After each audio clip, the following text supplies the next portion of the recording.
Persepsi politik hanya untuk orang yang matang sudah boleh ditinggalkan perlahan-lahan kerana kehadiran anak muda dalam arena politik kini mewarnai negara.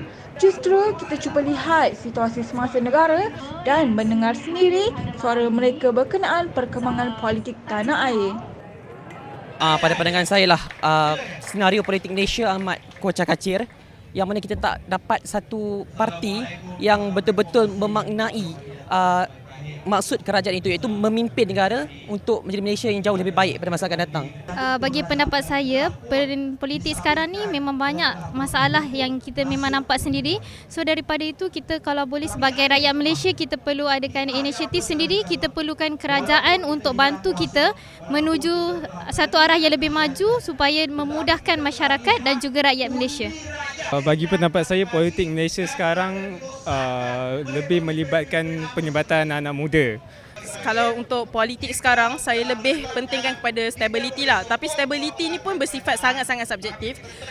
Jadi macam keadaan Malaysia sekarang ni yang kita tengok, especially daripada pihak kerajaan sendiri, saya lihat daripada perspektif anak muda sendiri, banyak berlakunya korupsi. And then kalau nak bagi bantuan pun banyak bantuan daripada segi jangka masa yang pendek. Sedangkan kalau kita daripada sudut pandangan golongan intelektual, kita akan pandang kepada solusi ataupun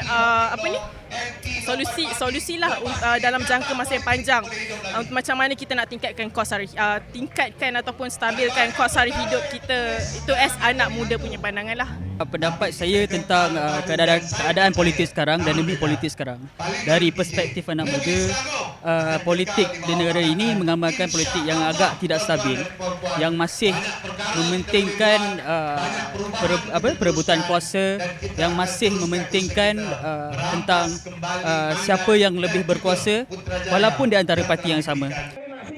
Sebagai anak muda, mereka berhak menyuarakan kerajaan bagaimana yang dikehendaki mengikut acuan mereka. Pastinya banyak pembaharuan yang mereka mahu dalam mewarnai tampuk pimpinan negara.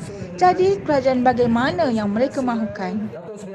Sekali lagi daripada perspektif anak muda sendiri, saya melihat sebagai satu kerajaan yang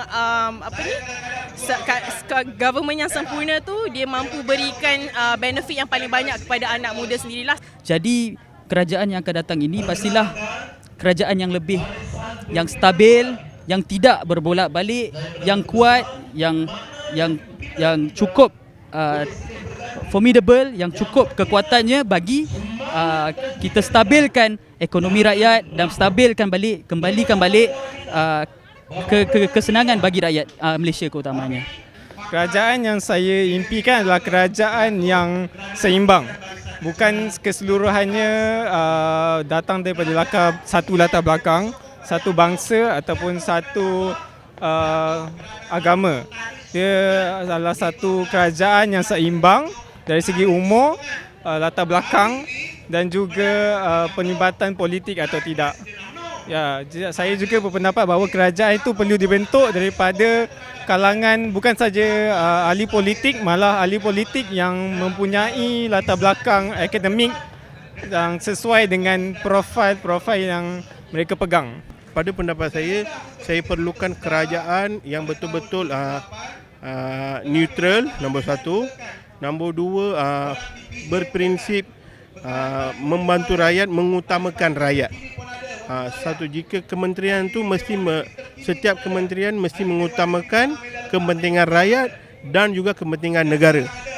Kerajaan yang mana bila kita pilih dia yang layan kita, dia yang bagi makan kita, dia yang serve kita. Bukan kita yang nak memenuhi sumpah seranah dia, bukan kita yang menjilat segala apa pemimpin kata, semua betul. Dan juga sebagai rakyat, pada saya kita perlu fikir untuk tidak terlampau gairah dengan mana-mana parti politik yang memainkan sentimen agama.